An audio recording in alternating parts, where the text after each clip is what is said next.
In the shadow of the ancient oaks, where the smoke of the hearth first curled toward the stars, our kin gathered, not for endless words, but for the hard truths of the morrow's toil. Picture it, the elder's voice low, recounting how a clan's strength rose or fell, not by fleeting fancies, but by the unyielding bond of hands in the field, eyes on the horizon for peril, and hearts turned to the young one's cries.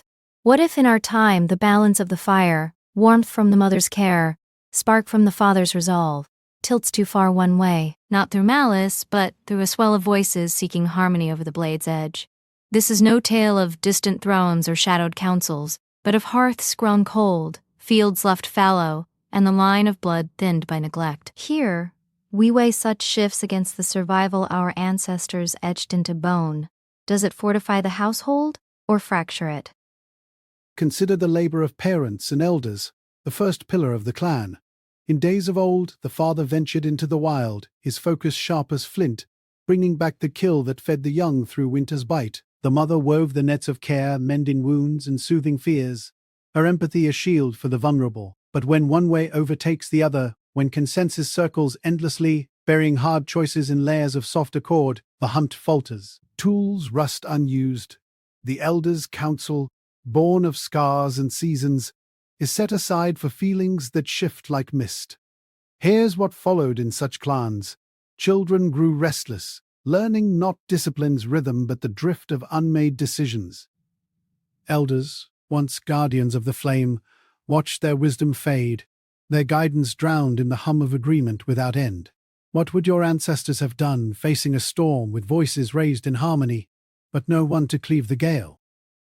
Meanwhile, the household's very forming bends under this weight. Kinship thrives on reciprocity, the man's strength to build the roof against rain, the woman's nurture to cradle new life within its walls. Yet if the clan's weave pulls too heavily toward persuasion and inclusion, shunning the raw edge of competition that forged alliances through trial, men step back from the circle.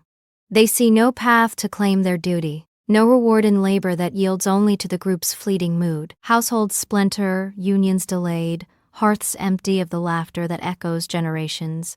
Young ones arrive to half-tended plots, where trust erodes not in open strife, but in whispers that undermine the bond. The father's role, protector of the line, withers.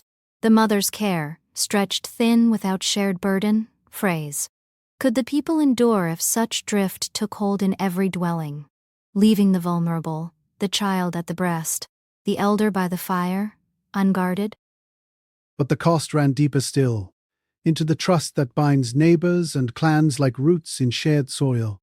In the old ways, disputes met head on, a clear word, a firm hand, resolving feuds so the harvest could proceed undivided. Covert barbs, veiled in compliments, sowed discord like weeds in the furrow. Women's ancient art of rivalry over scarce bounty turned now against the whole.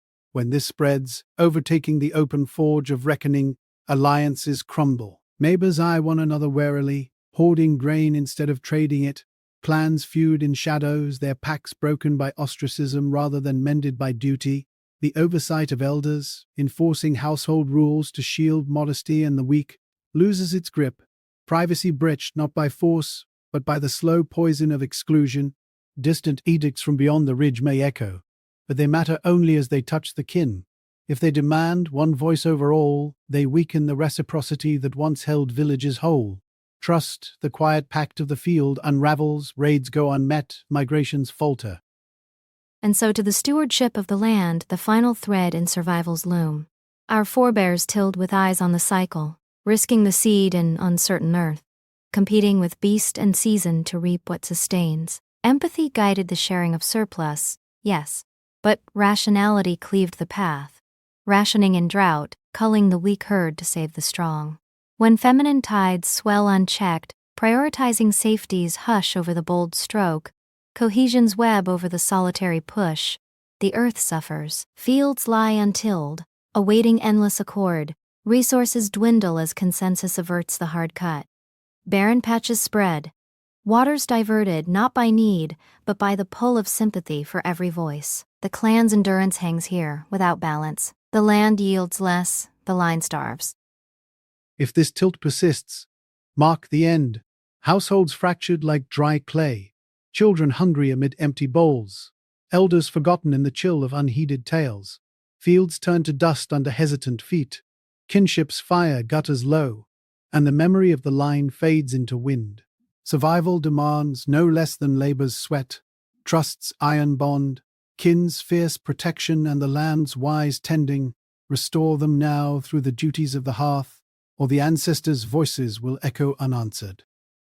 If the words of our forebears stirred recognition in your heart, carry that feeling outward. Speak it, pass it along, and honor it with your presence. Each act of sharing strengthens the line of inquiry, feeding the labor of understanding that threads through generations. Your voice, added to the circle, keeps the search for truth alive, examining not only the self but the patterns of the world we inherit. Leave your marks where they may guide others, in comments or reflections, and follow the paths we have traced to the sources of knowledge. Know that by standing with this work, you sustain the effort, and the lessons of the ancestors continue their passage through time.